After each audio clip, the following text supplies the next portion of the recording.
Like करें, subscribe करें और बेल आइकन को जरूर दबाएं ताकि आने वाले वीडियोस आप तक सबसे पहले पहुंचे। आइए एक वाकया सुनाता हूं, समझें आप। मदीने मुनव्वरा में रसूल आजम सल्लल्लाहु अलैहि वसल्लम तशरीफ फरमाए हैं। तशरीफ फरमाए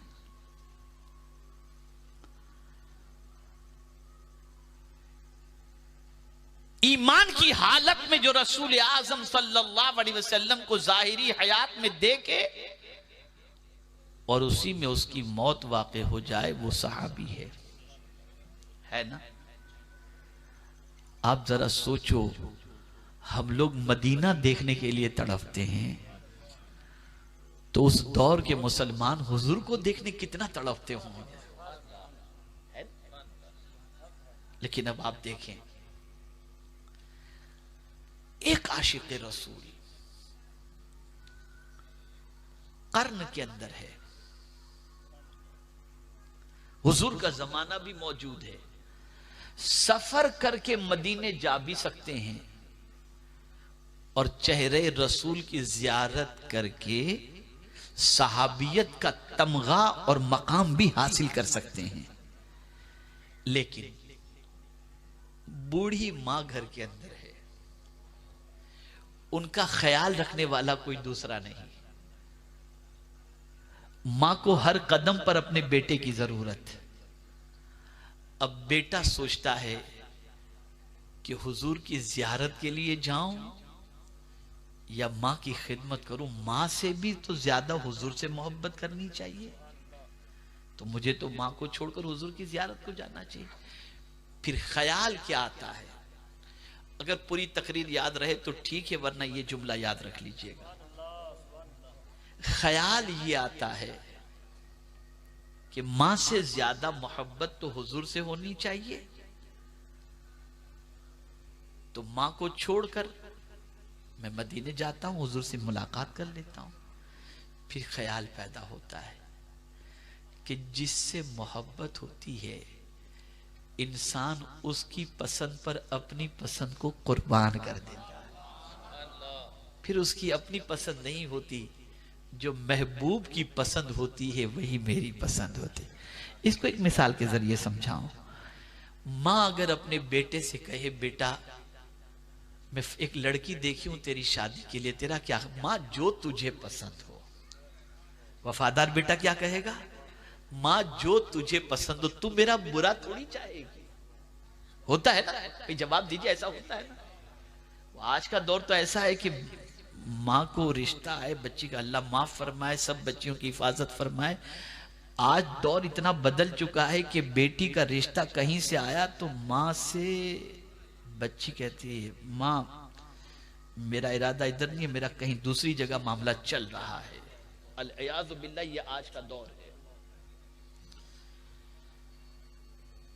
लेकिन वफादार बच्चा क्या करेगा? मां तू जो तेरी पसंद पे हमको कुर्बान, जो तू बोल, काली कलोटी लेकर किया, तुझे पसंद हो तो मुझे पसंद है। तो जिससे सच्ची मोहब्बत होती है ना, उसकी पसंद पर आदमी अपनी पसंद को कुर्बान कर देता है। और वैसे करनी रदी अल्लाह तआला अन्हु के जहन में ये बात आई, मेरी पसंद हुजूर का दीदार करना, और हुजूर की पसंद यह है कि मैं मां की खिदमत करूं। उन्होंने नबी की पसंद पर अपनी पसंद को कुर्बान कर दिया और लगे रहे मां की खिदमत में। देखिए सिला क्या मिलता है, लगे रहे मां की खिदमत में। तो मेरे आका सल्लल्लाहु अलैहि वसल्लम बेखबर रसूल नहीं, गैब की खबर बताने वाले रसूल हैं। मालूम है कौन सा आशिक कहां है और कितना इश्क में डूबा हुआ है, यह भी हुजूर को मालूम। तो मेरे आका सल्लल्लाहु अलैहि वसल्लम ने बुलाया फारूक आजम को, बुलाया मौला अली को, उमर, अली रदी अल्लाह तआला अन्हुमा, ये मेरा जुब्बा है, मेरा पैरहन है, इस जुब्बे को लो। कर्न में मेरा एक आशिक उवैस नाम का रहता है, जाओ और जाकर ये जुब्बा मेरा उसे दे देना। उसे दे देना और उससे कहना कि मेरी उम्मत की बख्शिश की दुआ करे।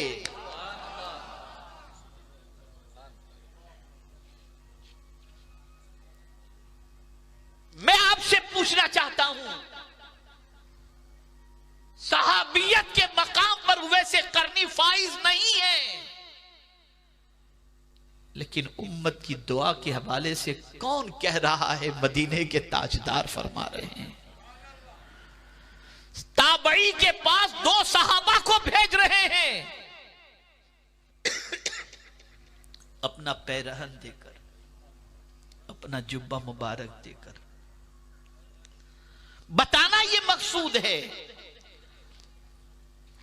कि जब सच्चा इश्क़ रसूल अगर हो जाए तो फिर बच्चा माँ बाप का गुस्ताख नहीं होता, माँ बाप का आशिक हुआ करता है, फरमा बरदार हुआ करता है, दीवाना हुआ करता है। सारी बुराई की जड़, सारी परेशानियों का सबब, सारी तकलीफ की वजह और सारे बिगाड़ का सबब एक ही है, और वो ये है कि हमने अपने बच्चों को नबी का आशिक नहीं बनाया।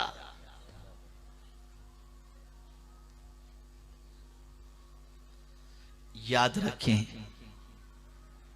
याद रखें, जितना हुजूर सल्लल्लाहु अलैहि वसल्लम का जिक्र करते जाओगे ना, इतनी इज्जत अल्लाह बुलंद करता चला जाएगा। किसी शायर ने कहा है ना, नाम लेवा उनके जो हुए उनके ऊंचे नाम हो गए, उनके ऊंचे नाम हो गए। बाप देखिए ना, काले रंग वाले को, हकलाती जबान वाले को कोई पूछता नहीं है, कोई पूछता नहीं। लेकिन आप जरा हजरत बिलाल को देखें, हजरत बिलाल को देखें, फातिह मक्का बनकर जब ताजदारे कायनात सल्लल्लाहु अलैहि वसल्लम मक्के की सरजमीन में दाखिल हुए, सरजमीन पर दाखिल हुए, अजान का वक्त होता है। सिद्दीक अकबर भी मौजूद,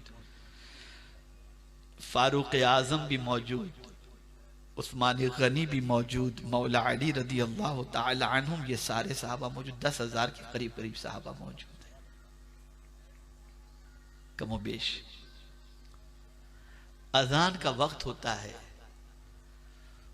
तो सरकार सल्लल्लाहु अलैहि वसल्लम हजरत बिलाल अपनी जबान पर लाना भी मुनासिब नहीं समझा, बल्कि उस जिक्र की आदत भी हमने नहीं बनाई। लेकिन आला हजरत और कुर्बान जाइए, कहते हैं अल्लाह अकबर, लेवा के तले सना में खुले रजा की जबान तुम्हारे लिए।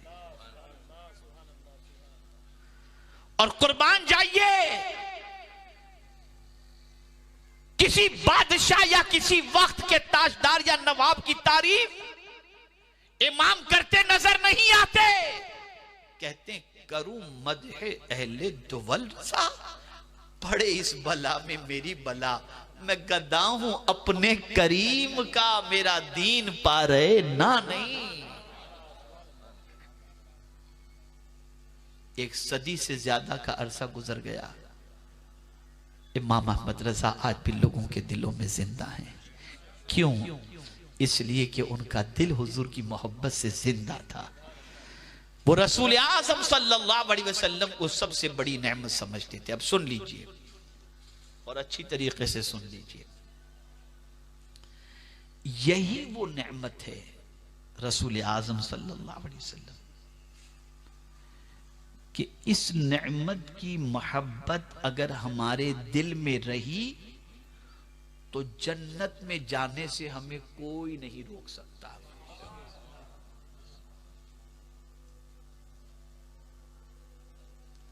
कोई नहीं रोक सकता।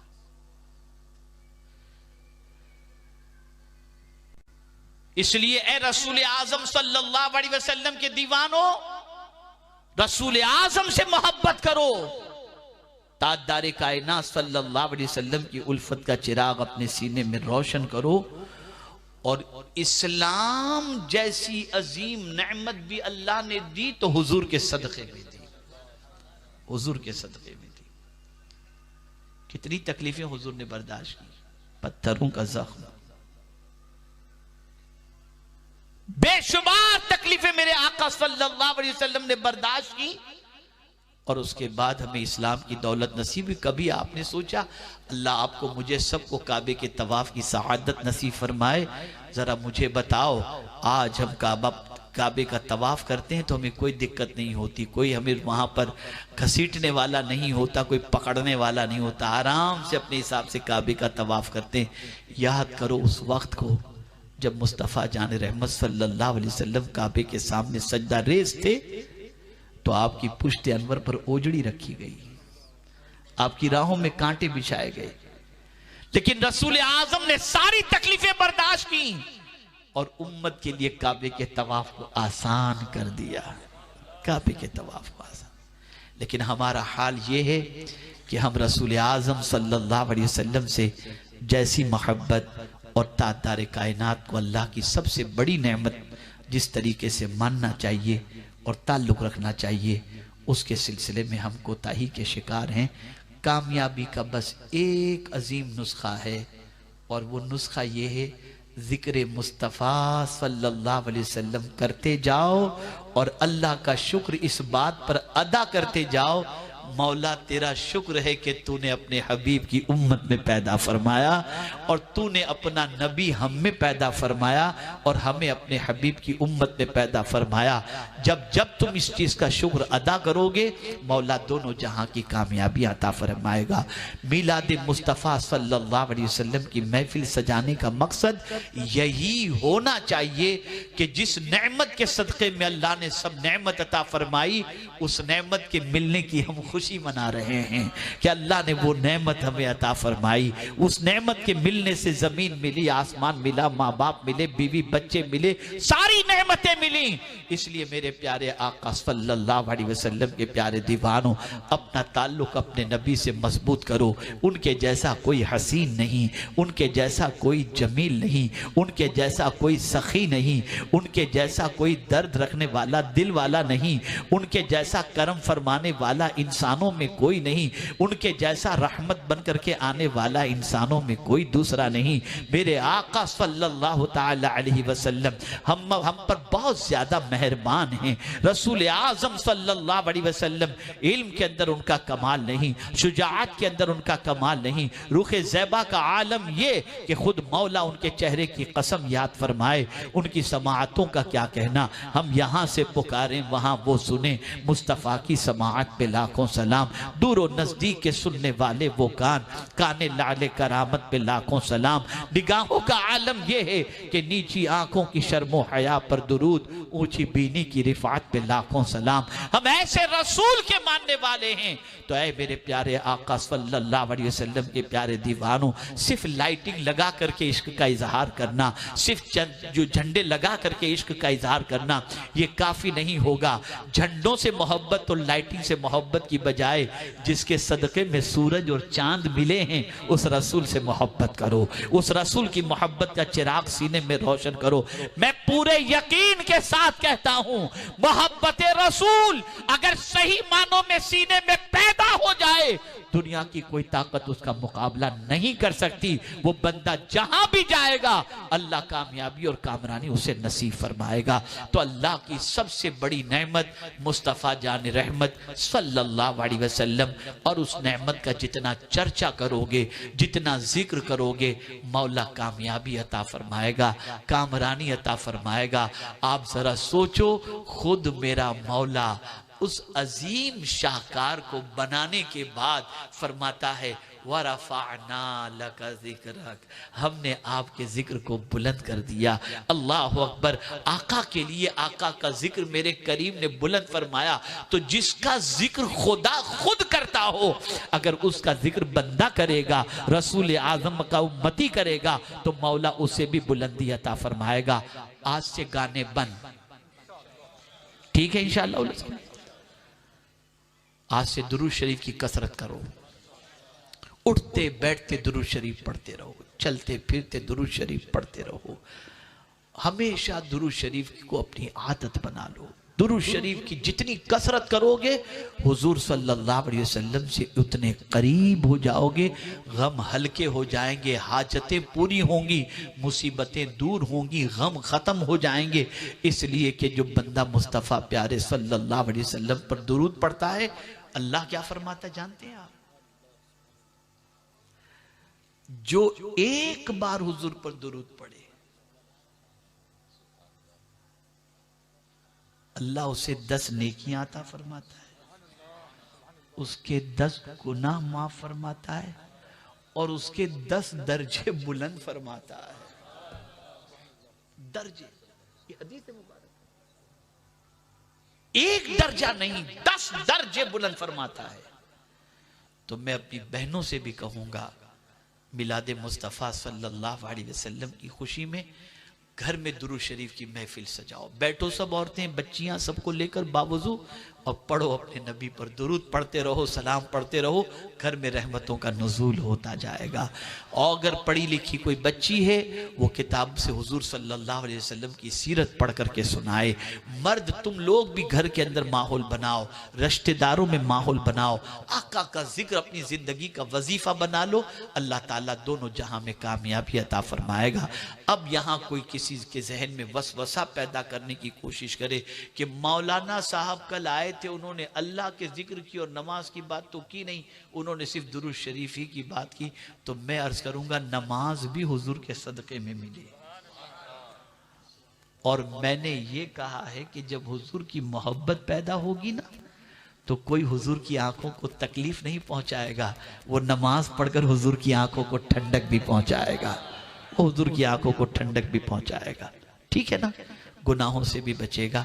अल्लाह ताला आकाए करीम रऊफ़ रहीम अलैहि तहियत व तस्लीम के सदक़ो तुफ़ैल मुझे आपको सबको आकाए करीम सल्लल्लाहु अलैहि वसल्लम की मोहब्बत में ज़िंदा रखे और रसूल आज़म सल्लल्लाहु अलैहि वसल्लम की मोहब्बत में मौत नसीब फरमाए। वमा अलैना इल्लल बलागुल मुबीन। अस्सलाम।